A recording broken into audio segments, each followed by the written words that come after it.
All right, welcome back to One-on-One with Mr. U. Of course, I am your host, Mr. U. Before we get started with our show today, if you're watching us and listening for the very first time, upper right-hand corner of the screen is a QR code. That's how you find all of our shows on One-on-One, going all the way back probably about 4 years or so. Awesome conversations from people all around the entire world with compelling stories, actionable tips and strategies, and some real wholesome conversations. So you can find that upper right-hand corner of the screen, that QR code. Grab that with your phone, and you can check it out. In studio with us today, my guest is the leadership coach, the author of Finding Clarity, Your Guide to Peace, Purpose, and Prosperity. And he's also known as the Clarity Guy. David Prosper is in the studio today. How are you, man? I'm doing well. Thank you so much for having me, brother. Hey, man, the pleasure's mine, man. We had a fantastic pre-interview conversation, man. So I'm excited about what you're going to be sharing with our listeners and viewers today. So let's try to get into that a little bit. Let's start with where you're from, man. Tell me not only where you're from, but also weave into it what happened, or was there a factor in that time frame that got you to where you are today? So a little bit about your childhood, your background, but is there a factor or a significant event that got you to where you are today? Go for it, brother. Yeah, thank you. That's a great question. I'm a son of two Haitian immigrants, so born and raised in Fort Lauderdale, Florida, to my mother and father who came into this country for the American dream. And as I got to see them, come from a third world country to work hard and do dishes and become the school cafeteria people, what I got to see was resiliency, work ethic, and optimism. What I loved about how my mom just went about her day was she never let her title define who she was. And in the eyes of culture, it's like she was a cafeteria later, so like she would be considered low on the totem pole, but she always saw herself as somebody bigger than that, and her identity came from God. So I got to see that and witness it growing up. And she was a pastor, so I'm a pastor's child. And what was and what was like a catalyst for me that set me on this path of becoming obsessed about clarity and helping people move from where they're at to where they want to be is seeing my mother on her deathbed and her crying the last couple of days saying, I wish I did enough. I wish I did enough. And I was like, Mom, you raised 3 Black kids in Fort Lauderdale, Florida. None of us are in jail. And she laughed, but she continued to cry and said, I had all these dreams and goals, but I wish I did enough. So what I understood was my mother had this inclination. She had this desire, but she just didn't know her next right step that led to her next right step. And over the last 10 years, and it is actually 10 years this year since I lost my mother. For the last 10 years, I've been obsessed with helping people find clarity to find their next right step. And hopefully I get to save my mother by serving people. Well, that's a powerful story. That's one of the many things that I remember from our conversation was, I wish I did enough. I even wrote it down. I wish I did enough. I wish I did enough. Can you tell me, just from your standpoint, and then we'll kind of pivot a little bit. Again, first, sorry about the loss of your mom. Our condolences to you on this, brother. Thank you. Can you say that I know you kind of grabbed the mantle and you kind of taken over where she kind of left off is to a degree with your mindset and what you're trying to do, not to make up for what happened, but just to, kind of further some legacy down the road a little bit. Where, in what significant place do you think you changed the most? Not only because your mom is gone, but also because of how she left and what she kind of left behind. How do you think you changed the most? It is one area you can pinpoint. What's that? That's a powerful question. As you were saying that, I'm thinking, I was like, what area did I change the most? I don't know. And I'm thinking, I was like, I need to get a good answer.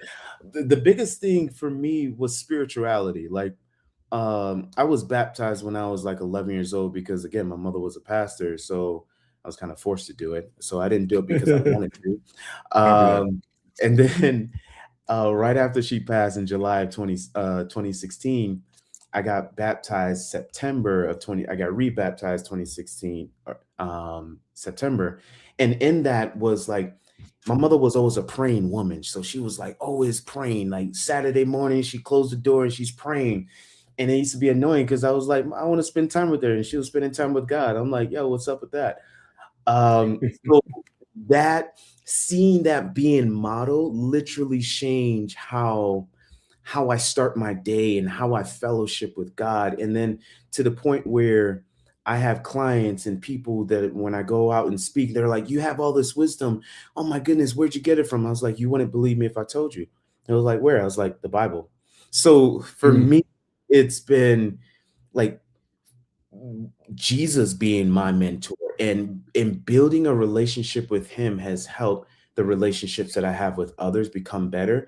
And then trusting and surrendering to his process and doing what I need to do and letting him do what he needs to do.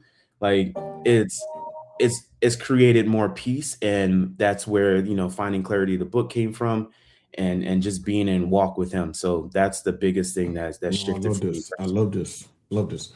I got a whole bunch of questions. I prepped you in advance. I asked a lot of deep thinking questions. I think we already seen a little bit of that, but I want to kind of go a little bit further because you talked about coming from two Haitian immigrants. I want to just get your honest feelings, if you don't mind sharing this on air. I know it's live and everybody can hear your answer, but when you hear things in the news or something that has to do with immigrants or laws and borders, instant reaction. How are you feeling in that moment? Have you evolved from whatever that initial thought is? Talk to me about that a little bit. That's a good one. It's funny because I was just talking to my father a couple of weeks ago, and he just got out of prison, and his accent is just as strong as if he first came into America. And he was like, David, petit moi, which means my son. I'm so glad I have my immigration card. I'm glad I'm a citizen. I was like, yeah, because Trump would have kicked you out, Dad. He would have kicked you out. But we can. My goodness. I've learned, like, in my culture, like, you either laugh or cry about it. So we'd rather laugh. But when I hear about it in the news, when I think about, again, my family were immigrants. But what I've noticed, what they did, my mother, she went about, like, she did the immigration process. She got her green card, and then she did her schooling and all the stuff, and submitting all of the documents that she had to do in order to become a citizen, and foregoing Haiti as her country of origin. So I saw them as a child vicariously go through the immigration process of and then being met with a lot of the challenges, but staying steadfast. Instead of, what I loved about my parents, and I honor them, instead of complaining about what's not going well, they figured a way to make it actually become beneficial. Because there's a point, like, we can scream, we can shout, we can do a lot of protesting, like, that grabs attention. But what are the solutions outside of that? You have to still go back home. So I got to see them actually do the solutions, and that's what has shaped my perspective. I love it. I want to get into some more of the work that you're doing, but I do have another question I want to ask you about. I know that people might find this sacrilegious, but I'm if you ever watch any of our shows, you know I keep it as real as humanly possible. I don't believe that we can live out somebody else's dream.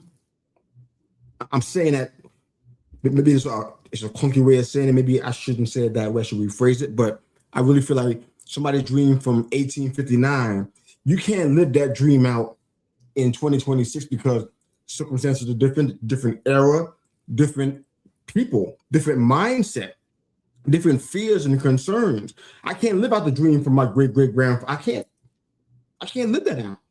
People think about things that I didn't even know anything about. I wasn't even an embryo when he was thinking about this kind of stuff. For you personally, David, what is the American dream for you? And I can probably guess what it is for your parents, what it was for your parents. Yeah. What's the American dream for you? When you hear American dream, what's that look like? That's a good one. I'm gonna be honest. That's one of the best questions I've ever been asked. That's nice, you sir. That's I'm nice the of you. son of an immigrant. The American dream for me has evolved, and it is now how I would define it is maximizing the resources that you have. And even though you can come from poverty, like I grew up in the projects of Fort Lauderdale, Florida, which is still considered rich from a third world country, like my parents grew up. So that's poor America, but poor America is still rich in other Oh countries. yes, absolutely. Um, so for me is maximizing resources, maximizing opportunities, is maximizing connections, is maximizing network, and then using all of those things to leverage ourselves in a way that we can serve more, give more, and love more. And that's the American dream for me. I love it. I love it. What was the impetus for the book, man? Why did Finding Clarity come about? Please tell me you weren't just like, you know what? He's an author. I want to be an author too. Tell me that's not what happened. Tell me there was a reason and a purpose behind why you wrote that book. Please, please tell me that. It's I was walking because I used to live in Colorado Springs, and I was walking up the mountain, and I was like, God, like, what's my thing? Like Tony Robbins has his thing, Les Brown, John Maxwell, all these amazing individuals that I get to look up to and learn from. I'm like, what is David Prosper's thing? But more importantly, what do you want your children to hear? And he said at the mountaintop for me was clarity. And I was like, okay, God, like, what does that mean? And I'm searching the scriptures, and I'm like, okay, but what do you want me to do with it? He was like, I need you to help my people find clarity. And I was like, okay, what's my next step? And he was like, write a book. And I was like, who am I? I had a Moses moment. I was like, who am I to tell these people I'm not knows? And so it was like, okay, so since you have a podcast, Clarity with David Prosper, convert your podcast into a book. And so that was my next right step. Continue what I'm doing, being faithful what I'm doing in front of me. And when I'm done in that season, to transcribe that into a book. And as I wrote the book, I was talking to a gentleman yesterday, and he was like, what should I be thinking about as an author? I was like, first step, everyone teach their own, but the first step, integrate God into your writing. Then whatever you write is going to speak to the souls and the hearts of the people. So he became my co-author. And Oh, wow. Okay. yeah, so that's where it all originated from. And then I was like, okay, God, if this is free, if you really want me to do this, you're gonna help me see this through. And since I've released a book, there's been countless people who've benefited from it and talked about, it feels like you're talking to me. And I was like, oh, that's God talking to you. I'm just the vessel, the vehicle, and the pen. He's actually the ink. So he's talking to you. So have a good conversation with him. Fair enough. Fair enough. All right. So as the clarity guy, from what I'm understanding, you help people break the default loop. What is the default loop? Help us understand that. Oh, yeah, this one is good right here. So the default loop is the projection and perceptions that people have of us.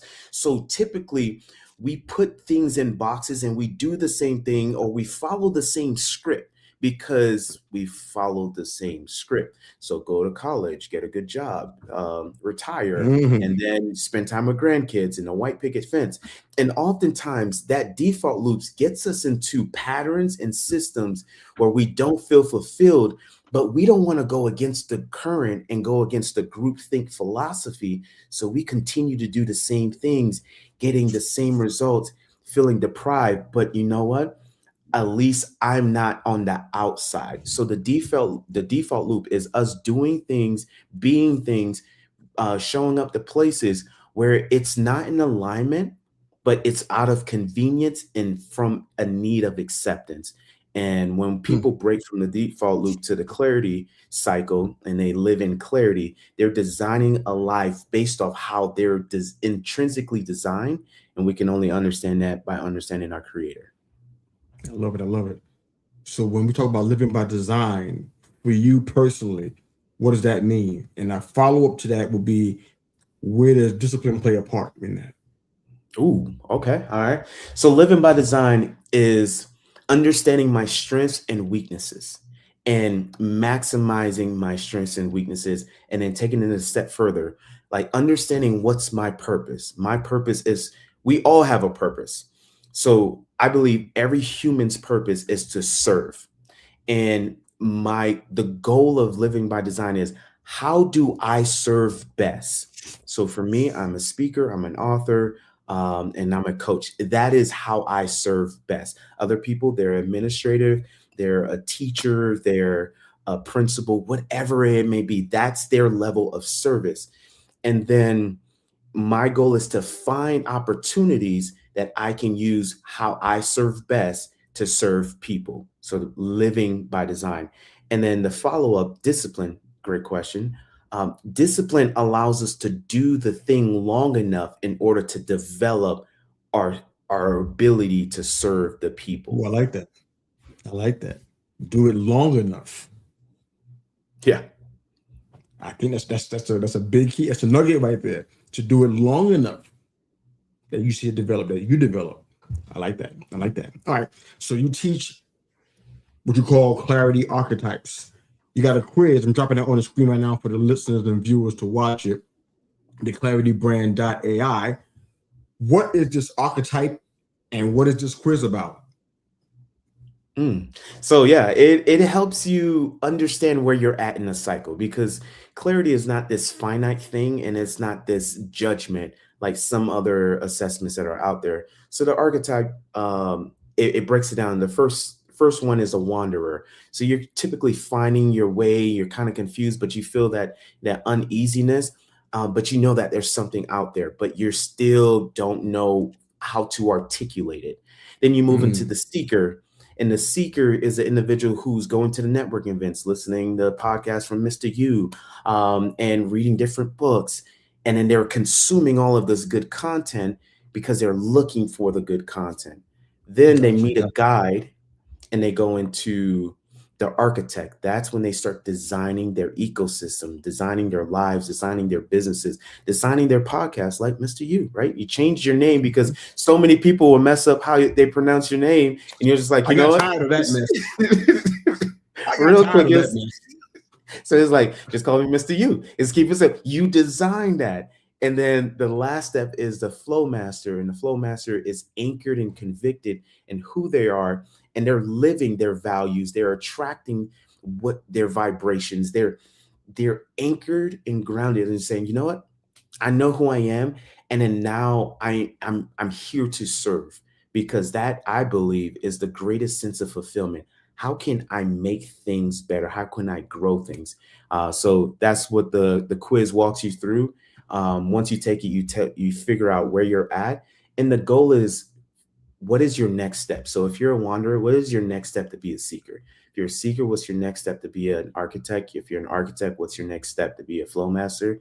And then we go through these cycles and ebbs and flows, whether in a day or in a week, but it's just understanding where you're at.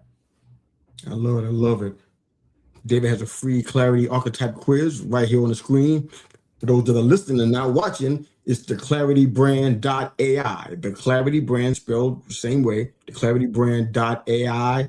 Find out if you're a flow master, architect, or if you're just a wanderer. You want to find out which one you are. So check that quiz out. I believe it is free.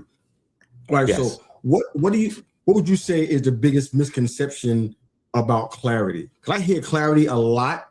As a matter of fact, I've been advised to utilize that in some things that I'm doing professionally. But what's the biggest misconception that you would say about clarity? Yeah. So yes, you're 100% right. Clarity is a very overused word.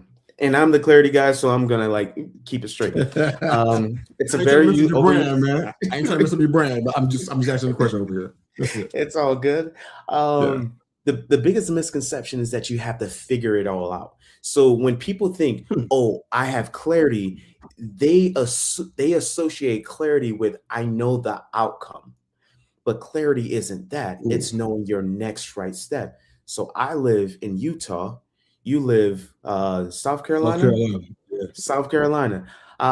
So for me to drive from Utah to South Carolina, I I'm not gonna be busy with what the Carolina roads are, South Carolina. Like, I don't care about that right now. I need to figure out the roads in Utah, then when I get to Colorado, then when I get to Tennessee, like it's my next right step. So if I put in my GPS, this is your address, I only know 400 to 600 feet at nighttime what's ahead of me, but I know the direction that I'm going. So the biggest misconception is the outcome. Clarity is knowing the direction. And then that way, when I need to take detours, I know ultimately where I'm going. I don't know how the outcome is going to be. I love that. I do a lot of other things other than podcasting. I do a lot of things in the realm of counseling, deliverance, and things like that. So I recognize that a lot of things that we deal with, our parents and grandparents have dealt with. I just kind of keep that really simple. I go over everybody's head. For yourself, what do you think is what do you know is one limiting belief you had that you had to get rid of, or you have to get rid of now to be the person that you want to be? Biggest limiting belief is I come from nothing, so I have to be nothing. And I remember growing up and hearing the stories. The people in my church would actually say, "My God," I was like, "Don't forget the people when you make it." You know, the white man. He was just like, and they would say, you know, you gotta stay humble. You gotta stay grounded. Don't get too high and mighty. You remember your roots. This is where you came from. So don't act like you're new to anybody. Don't act like you have dreams and goals. No, this is not what we do here. We play here because this is where we fit in. So the biggest thing is, so I've been in circles where there's people who have a lot of commas in their bank accounts, like 3 commas, and I'm around them. And there's been times where that limiting belief was just like, don't become nothing because I come from nothing. When I was like, I shouldn't be in this room. But I combat that every time where I'm like, all right, God, like I got you. So I am something. And if you've opened this door, then I'm gonna walk through it. And if this is not for me, you'll close it and you'll see me, you'll redirect me. So that's the biggest one. Love that. If you can highlight right now one area that is, I would say, is where you're least aligned with your values in this area, what is it that you would change? Is there an area of your life that you're doing right now that's the least aligned with the values that you want to uphold? What would that be, and how would you change it?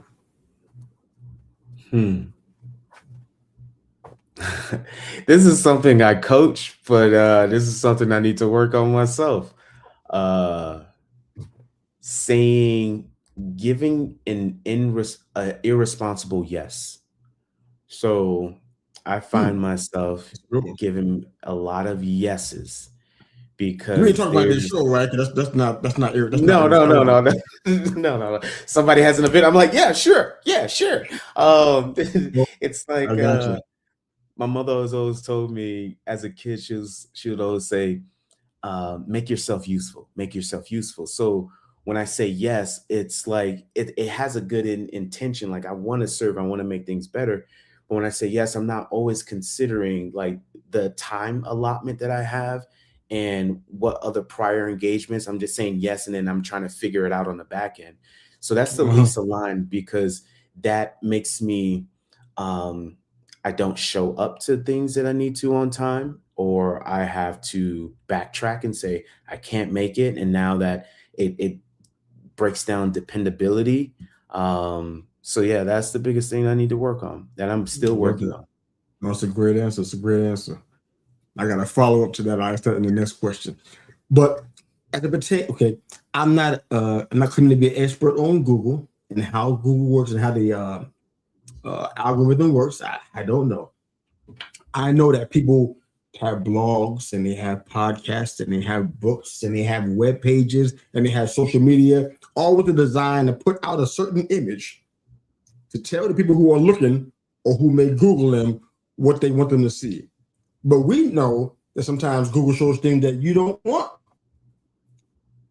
to be at the top of the list of things that people find out about you. If somebody Googled you today, David B. Prosper, What do you think they would see or learn about you? And do you like the idea of that? I welcome it. I welcome it because Okay. at the end of the day, one thing I don't have is an imposter syndrome because I Fair am who enough. I say I am, and my life is public to a point. Like I have private things, but if Yeah. somebody Googled me, the things that they will see is a lot of podcasting, a lot of speaking, books, articles. But what they would not notice, but they'll eventually get to, is that I was married, and my marriage was very public. The individual I got married, my former wife, she's a celebrity in a way, and she's been That's on. even I missed that, but Yeah, yeah, I don't go deep. I don't deep it's dive on deep. Google though. So. It's deep. Oh, but yeah, so she's a celebrity, and unfortunately, her claim to fame was she experienced a domestic violence abuse in her first marriage. I was the second marriage, Sorry to hear that. and the biggest misconception I tell people, like, if you really Google my name, um, when you read it, it's David B. Prosperous, second husband, not the first husband. The first husband was the one who did the event. The second husband, which is me, um, did not do that. So people will find out that I was married, and I remember telling my girlfriend Googled me, and she ended up seeing it, and I was like, yeah, my Oh marriage is. wow. And I lived in the public eye for a very long time, so that's why I keep certain things private, because it's not what it's all cracked up to be. You betcha. I love this. I love this. I got some more questions, but I know we don't have that much time. But if I was your new coach, if I was your new high performance coach, what's the very first priority that we have to address right out of the gate? You may have 10 mountains that you want to climb. Number one mountain, you got to deal with it up front. It's the most important one. What are we dealing with? Systems. Systems. Break it down Yeah. for me a little bit more. So creating systems that allow, and I'm the person that's getting coached. Absolutely.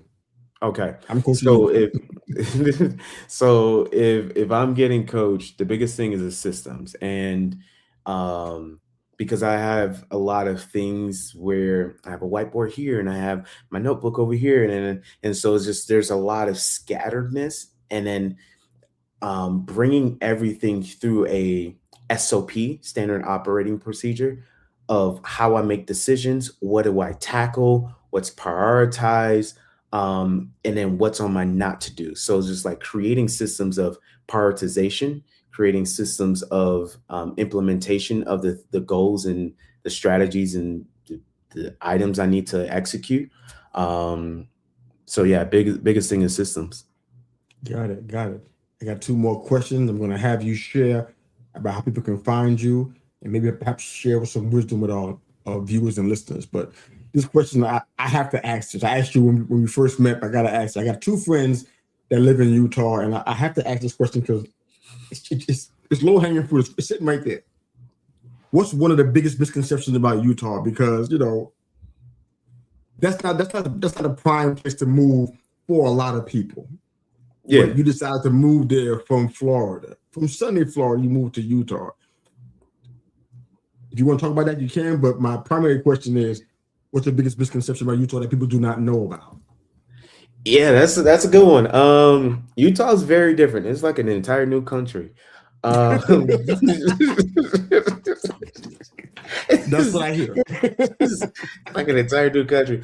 But one of the biggest misconceptions about Utah, and I share this with my white brothers and sisters. Like, I joke around and say, like, Utah is like where all white people are born, and they just spread out into the rest of the world.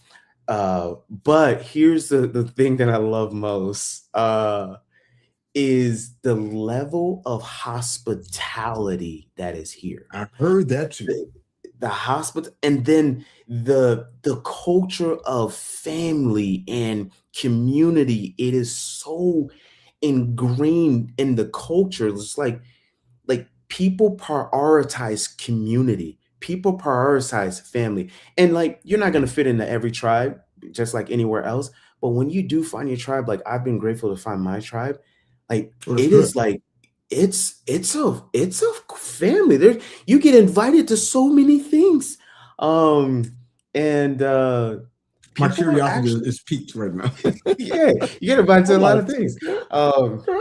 And the last thing is people in Utah are more cultured than people give them credit, because you got to think about, with the church being here, the LDS church, they send a lot of missionaries to different parts of the world. So a lot of these missionaries come back, haven't been to Africa, haven't been to New Zealand, Detroit, China. So they're actually very cultured when it comes to understanding differences of people, in my opinion, than anywhere else I've ever been. Wow. Okay. That's a lot of that is shocking. I did say I had one more question, but I forgot a very important question. Talk about real briefly about the 1 billion person mission that you have. Oh, I won't forget about so that. yes. So we're going to help 1 billion people live by design. And how we get to do that is through the books that we put out, and the readers that we get to connect with through their speaking events. Next year, my ambitious and audacious goal is to have a Clarity Summit, where we're going to have different speakers on the stage and talking about different methods to finding their clarity of their next right step. And then later this year, my ambitious goal is to have clarity retreats. So it's like having our retreats, having our summits, and then having our literature, and then eventually the app that's coming out of helping people make better decisions. Thank you. So it's how can we help people make better decisions so they know their next right step, and they eliminate the noise, and they can focus on what's ahead of them. So that's our mission. And when we can do that successfully, people will become more fulfilled, they become happier, they become more peaceful, their relationships get better, our schools get better, and overall the world gets better when we live by design, because we're no longer competing, we're collaborating. I love it, man. So this is my final question for real. And I'm going to have you take the last 120 seconds of the show to kind of just share whatever's on your heart, and let folks know where they can find your work and where they can find you if they have any questions. All right, last question. If somebody listening right now kind of feels kind of lost right now, they kind of feel like they're dealing with not really being connected, can you give them one simple step to help them find clarity? This is going to be profound. You're going to be like, oh my goodness, this is a clarity guy giving me this simple direction. Your mom and your dad has probably told you this numerous times. Clean your room, clean your house. I promise you, if you do those two things, you clean your physical space, it's going to give you the emotional space to deal with what you have to deal with. And oftentimes when we're overwhelmed, we feel disconnected, is because we're overwhelmed by the things around us. So there might be some things you need to throw away. So physically do those things, and watch how that opens up space mentally, emotionally, and even spiritually to hold space for the next thing. All right. 120 seconds, brother. You got it, man. All right. Use it as you will. You can let folks know where to find you, or you can share something. However you want to do it, brother. Floor is yours. Appreciate it. So I'm on all social media platforms. The place that I live is Instagram, the Clarity Guy _. So the Clarity Guy _, or you type in my name, David Prosper, you'll see me as well. But the thing I want to leave you with, because like there's going to be a lot of information that you're going to consume and hear, and everyone has an idea about doing something. My challenge and my encouragement is every day make progress, every day find clarity. And I promise you, as you take those next steps, it's going to lead you to your next step, and just keep on going, because time with consistency and discipline leads to elevation. And if you want to elevate your life, put the time in, be consistent with it, and just take your next right step. Love it. All right, so your podcast is up on the screen, Clarity with David Prosper. The link is up there for those you guys that are watching. You can see, if you're listening, you can't see it obviously, but you can go to Apple Podcasts, Spotify. His podcast is definitely there, and you already have the Clarity Archetype Quiz. That's going to be in the show notes if you want to grab it from there. But this is the author of Finding Clarity, the leadership coach, and the Clarity Architect, the Clarity Guy. David Prosper is in the house. If you guys are watching and listening for the first time, of course, upper right-hand corner of your screen is a QR code where you can get all of our old shows. But please, thank you for supporting us. Our YouTube channel is youtube.com/They Call Me Mr. U. All of our shows are there. This episode will be there as well. And of course, on all the listening platforms today. Thanks again for watching and for listening. Have a fantastic day. I'm Mr. U. That's David B. Prosper. We're out of here. Have a good one.